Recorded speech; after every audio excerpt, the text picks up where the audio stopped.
Do you ever wonder why it feels like all the shows Hollywood makes for black people are so basic? That's on purpose. A few years ago, I sold my first TV series to BET, and they even told the press that they were making 8 episodes of my show. But when we got into the development on my show, they told me it was too complex. They told me to make it more simple. They said we need simpler characters, simpler dialogue, simpler plot lines, simple, simple, simple. I wanted to keep the show complex. I thought we deserved complex storytelling. No. A couple months later, an executive pulled me aside and said, listen, kid, at this network, we make shows for single moms at home making dinner for their kids. They need to be able to follow your show without really paying attention. In other words, make it dumber.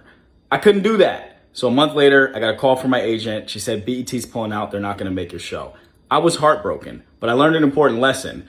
Why would a company called Black Entertainment Television want to serve their own people undercooked nothing burgers? The answer is that the Black in BET is just a storefront. BET's owned by Paramount Global. And who runs Paramount Global?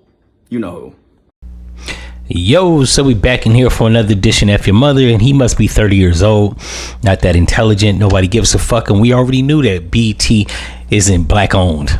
Bob Johnson sold it in like what, 2002? Who cares? Get your own shit. Not only that, he strikes me as one of these black people that maybe it wasn't that they want simple shit. They just don't want super complex shit. A lot of black people have a tendency of overthinking shit, especially storylines and plot lines. I write books and I've done TV shows. My own, may I add, that when I do my own stuff, I hear people say, oh, you should do this, and they don't have no idea how to write a fucking screenplay. They've never written a script. They've never wrote a screenplay, and they can't even tell good stories. Right? They be all over the place like bird shit. I'm assuming he probably the same way. He probably had a lot going on. You got to centralize it. It's not that they want simple shit. They just don't want shit that makes people overly think or get confused. Or they don't want plot lines that have plot holes in them. For all the people that know about screenwriting and script writing, that's shit that doesn't make sense. Like it'll be a character that pops up for no reason. You ain't even explained or fleshed out. Or a bad guy show up to where the good guy is at without any known knowledge as to how the fuck he got there. He's just there. So I don't think it was necessarily that they wanted something simple. They wanted something probably like the Parkers.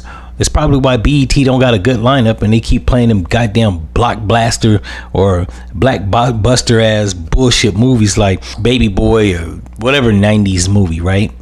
Or they take the cuss words out and they do the voiceovers to be sounding fucked up. But yeah, they don't want that shit, and I'm probably with it too. But it's like I said, it's probably the reason why BET hasn't had good programming, because niggas like him, they're writing this over complex shit. Nigga, go make a movie. Put that shit on Tubi. It probably was stupid. That's another thing. It wasn't even that it was probably complicated. It probably was stupid. A lot of us writers, show producers, and creative content creators just make stupid shit and nobody points it out. And it gets off the ground sometimes magically, like Country Wayne. Yeah, he does those skits, but they're stupid. They have no rhyme or reason. There's not a beginning, middle, and an end. And they tell a bullshit story, right? It's basically the comedy on the fly. As a TV show, nobody wants to watch that shit. People want to actually have meat and potatoes, and they want it simplified. They don't want it overly complex where you got to think about the last episode just to understand this fucking episode. In any event, if you like this episode, you know what to do, and I'm out. No.